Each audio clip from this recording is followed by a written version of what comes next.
And we both knew this guy, Steve, who passed recently. And he was a historian, a history professor at UIC. And what brought us together is that he had had a near-death experience and became interested in that. And of course, I was always interested in that. And so we talked about it. And his experience focused on one component of the near-death experience called the life review.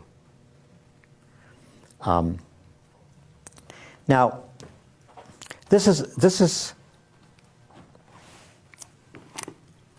very threatening to our way of life in America, or maybe anywhere in the world, but especially in America. So let me tell you what he experienced. And this is very typical. He said, look, you experience your life from 3 or 4 perspectives all at once. One is the third person perspective. You're sitting there watching a screen and there it is. The other is first person perspective. You are re-experiencing, reliving everything you did, every thought you had, every emotion that you had. He said, all this is going on simultaneously. He says, the third perspective is you experience your life the way everyone that you interacted with experienced you. You experience their feelings, their emotions, as they were interacting with you. Well, that's scary, right? The first time I heard that, I went everything I did wrong, basically, or everything that I would do differently now, which is a more positive way of putting it.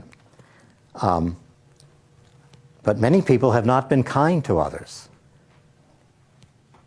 And in some ways, if you're a money-chasing, a career-chasing American, the probability is you've been unkind to many. You've stepped on many people to get ahead. You think of that phrase, get ahead. Who are you getting ahead of? Your fellow human beings? Causing sorrow to them? Just like you'd feel sorrow when somebody gets ahead of you? So this whole getting ahead business is not in harmony with spiritual reality. So they come back from this experience.